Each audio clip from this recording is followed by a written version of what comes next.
आइए अब हम लोग देश भर की बड़ी खबरों को एक-एक करके जान लेते हैं।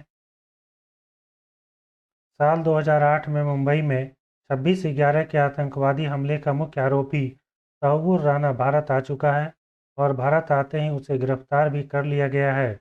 जैसे ही विमान दिल्ली के पालम हवाई अड्डे पर उतरा, एनआईए की टीम ने उसे हिरासत में ले लिया। अब एनआईए उससे पूछताछ करेगी और 26/11 के हमले के पीछे के साजिश का पता लगाएगी।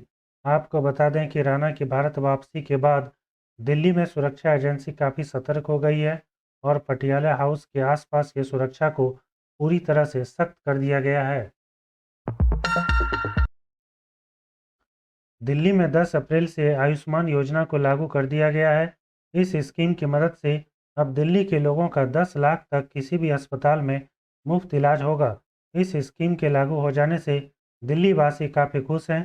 केंद्रीय स्वास्थ्य मंत्री जेपी नड्डा ने इस योजना के दिल्ली में लागू हो जाने पर कहा कि दिल्ली 7 सालों तक एक काले अध्याय से गुजर रही थी। अब जब 30 लाख परिवार और 6 लाख लोग 7 सालों तक आयुष्मान के अपने अधिकार से वंचित रहे। इसके साथ ही केंद्रीय मंत्री ने कहा, जब एक अच्छी सरकार सत्ता में आती है तो आपको 50 दिनों के भीतर अपने अधिकार मिल जाते हैं। घरेलू एलपीजी गैस सिलेंडर के दाम में करीब साल भर में बदलाव होने जा रहा है। केंद्रीय पेट्रोलियम मंत्री के द्वारा यह जानकारी दी गई कि रसोई गैस या एलपीजी की कीमत में प्रति सिलेंडर 50 रुपये बढ़ोतरी की संभावना है। आगे मंत्री ने कहा कि यह बढ़ोतरी उज्ज्वला योजना और समान उपभोक्ता दोनों के लिए लागू होगी।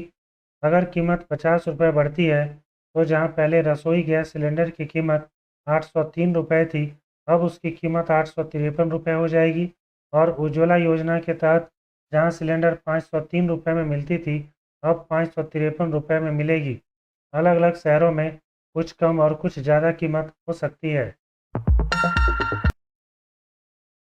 दिल्ली सरकार ने कहा कि राजधानी के जिन प्राइवेट स्कूलों ने अपनी फीस में वृद्धि की है, सरकार वैसे विद्यालय पर सख्त कार्रवाई करने जा रही है।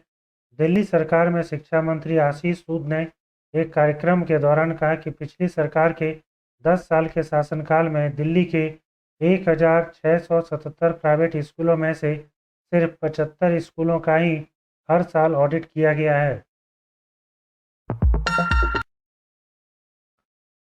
वित्त मंत्री निर्मला सीतारमण 8 अप्रैल से 13 अप्रैल तक इंग्लैंड और ऑस्ट्रिया की यात्रा पर रहेगी। श्रीमती सीतारमण दोनों देश के थिंक टैंक, निवेशकों और कारोबारी नेताओं के साथ चर्चा में भी हिस्सा लेंगी।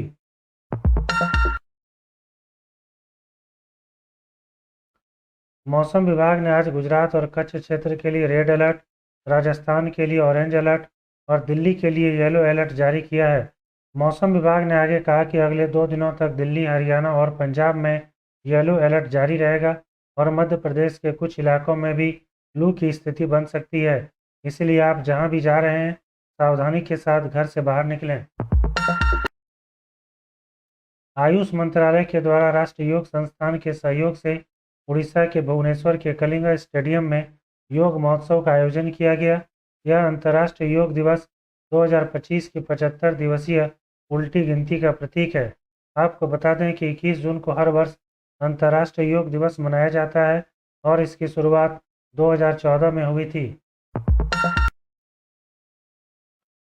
6 दशक से अधिक अंतराल के बाद कांग्रेस 8 और 9 अप्रैल को गुजरात के अहमदाबाद में अपना राष्ट्रीय अधिवेशन करने जा रही है।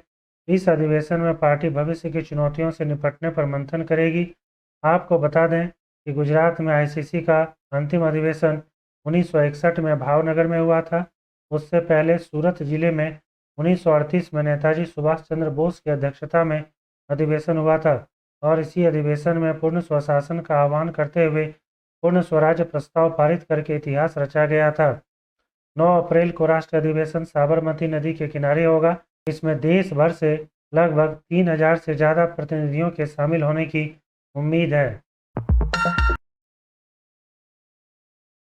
पूर्व मंत्री हरिशंकर तिवारी के बेटे और समाजवादी पार्टी के पूर्व विधायक विनय शंकर तिवारी को पूर्व मंत्री हरिशंकर तिवारी के बेटे और समाजवादी पार्टी के पूर्व विधायक विनय शंकर तिवारी को ईडी ने उनके घर से गिरफ्तार कर लिया है। यह छापे लखनऊ, नोएडा, गोरखपुर, दिल्ली और मुंबई के ठिकानों पर मारे गए। ईडी के द्वारा यह कार्रवाई कंपनी पर लगे वित्तीय अनियमितताओं और 700 करोड़ रुपए से अधिक की रकम के हड़पने के आरोप में की गई है। कांग्रेस नेता राहुल गांधी बिहार के बेगूसराय में लगभग आधा घंटा रुके। इस दौरान वे कांग्रेस की नौकरी दो पलायन रोको यात्रा में भी शामिल हुए। राहुल यात्रा में लगभग 1 किलोमीटर पैदल भी चले। पटना में दोपहर को राहुल गांधी ने कांग्रेस के संविधान सुरक्षा सम्मेलन को संबोधित किया। इसके बाद बिहार विधानसभा चुनाव को लेकर प्रदेश कार्यालय में पार्टी के नेताओं के साथ बैठक भी की।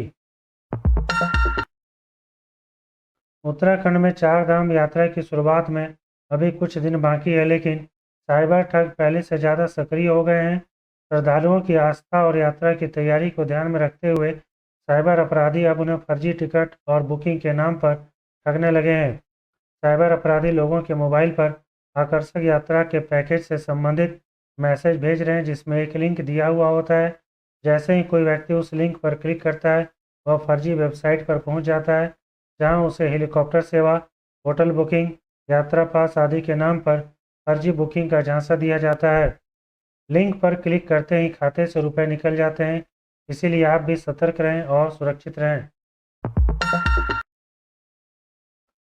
आरबीआई की बैठक में रेपो रेट में कटौती किए जाने की उम्मीद है। अगर ऐसा होता है तो आम आदमी को बड़ी राहत मिल सकती है। रेपो रेट में कटौती से कर्ज सस्ता हो जाएगा और इससे ईएमआई का बोझ भी कम पड़ेगा। इस तरह की और खबरों को जानने के लिए आप इस वीडियो को लाइक और चैनल को सब्सक्राइब कर सकते हैं।